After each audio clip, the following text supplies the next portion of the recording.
প্রাথমিক তদন্তে সন্দেহমূলক কি কিছু পাওয়া গিয়েছে বা এখন কি পর্যায়ে আছে বিষয়টা?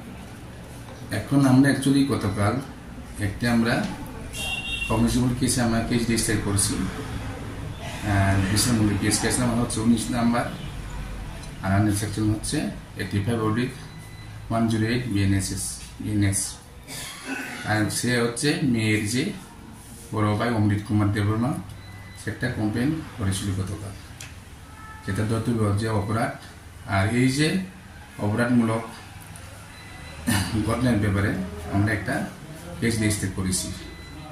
তাহলে তদন্তমূলে আমরা ইনভেস্টিগেশন করার পরে আমরা তার যে মহিলা যে মারা গেছে, যে রেখা দেববর্মার স্বামীকে আমরা আতঙ্কিত ব্যক্তিকে আমরা, যার নাম হচ্ছে রাহুল দেববর্মা 45 ইয়ার্স, আর বাবার নাম হচ্ছে যুদ্ধমণি দেববর্মা, রাজকুমার পাড়া বিশ্রামগঞ্জ, তাকে আমরা গতকাল এখন আমরা অ্যারেস্ট করেছি।